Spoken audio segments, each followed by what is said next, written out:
భద్రాచలం పట్టణంలోని ప్రభుత్వ జూనియర్ కళాశాల ప్రాంగణం వద్ద వేంచేసి ఉన్న శ్రీ షిరిడి సాయిబాబా వారి ఆలయంలో గురువారం పర్వదినాన్ని పురస్కరించుకుని ప్రత్యేక పూజా కార్యక్రమాలు భక్తిశ్రద్ధలతో అత్యంత వైభవంగా నిర్వహించారు. ఈ సందర్భంగా ఆలయ అర్చకులు ప్రత్యేక అభిషేకాలు, అర్చనలు నిర్వహించగా భక్తులు పెద్ద సంఖ్యలో దర్శించుకుని బాబావారి ఆశీస్సులు పొందారు. అనంతరం తీర్థప్రసాదాలు స్వీకరించారు.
ఓం సాయి శ్రీ సాయి జై జై సాయి. మన భద్రాచల శ్రీ షిరిడి సాయిబాబా వారి మందిరంలో ఈరోజు గురువారాన్ని పురస్కరించుకుని శ్రీ బాబా వారిని ఉదయం 5:15 జరిగే కాగడాహారంతో శ్రీ స్వామివారిని మనం మేలు కలవడం జరిగింది. కాగడాహారతి అనంతరం ఉదయం 6 గంటల నుంచి కూడా శ్రీ స్వామివారి మందిరంలో ఉన్న ఉపమూర్తి అయిన శ్రీ గణపతి, అలాగే అనగాసమైన దత్తాత్రేయ స్వామివారికి, అలాగే శ్రీ బాబావారి మూలమూర్తికి కూడా భక్తుల చేత కూడా ప్రత్యేక క్షీరాభిషేకాలు నిర్వహించబడ్డాయి. అభిషేకానంతరం ఉదయం 6 గంటల నుంచి కూడా అభిషేకం అయిన తర్వాత భక్తుల చేత కూడా స్వామివారికి ప్రత్యేక గోత్రనామార్చనలు జరుగుతున్నాయి. అలాగే ప్రతి వారమైనట్టుగానే ఈ వారం కూడా మధ్యాహ్నం 12 గంటల నుంచి కూడా భక్తుల ఆత్మ సహకారంతో శ్రీ బాబావారి అన్నదాన వద్ద అన్నప్రసాద వితరణ జరుగుతోంది.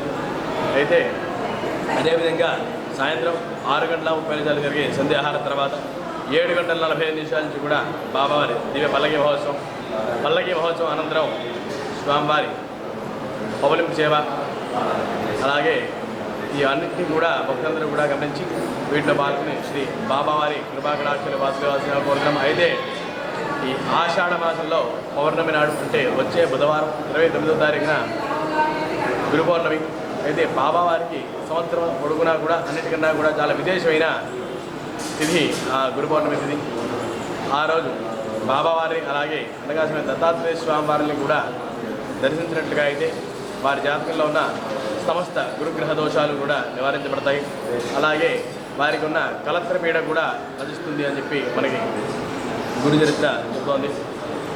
ఆ రోజు ఎవరైతే అనగాసమైన దత్తాత్రేయ స్వామి వారిని, అలాగే బాబావారిని కూడా దర్శిస్తారో ఆ గురువు యొక్క కటాక్షం వల్ల ఎవరికైతే వివాహం కాక బాధపడుతూ ఉన్నారో వారికి శీఘ్రమే వివాహం కావడం, అలాగే ఒక నారికేళాన్ని ఏదైతే సమర్పించినట్టుగా అయితే వారికి శీఘ్రమే సంతానం కలగడం, అలాగే ఎవరికైతే గురుగ్రహ దోషాలు ఉంటాయో వారు శనగల దానం ఇచ్చినట్టుగా అయితే వారికి ఆ జాతకంలో ఉన్న గురుగ్రహ దోషాలని కూడా తొలగిపోతాయని చెప్పి మనకి గురు చరిత్ర చెబుతోంది. మన భక్తులందరూ కూడా ఈ మహోన్నతమైన గురు పౌర్ణమి పుణ్యతిథిని ఉపయోగించుకుని అందులో ఆ గురు పౌర్ణమి తిథి నాడు స్వామివారిని దర్శించి శ్రీ బాబావారి, అలాగే అనగాసిన దత్తాత్రేయ స్వామివారి ఇద్దరికి కూడా అనుగ్రహాన్ని పొందవలసిందిగా కోరుతాం. భద్రాచల శ్రీ షిరిడి సాయిబాబా మందిరం. ఓం సాయి శ్రీ సాయి జై జై సాయి.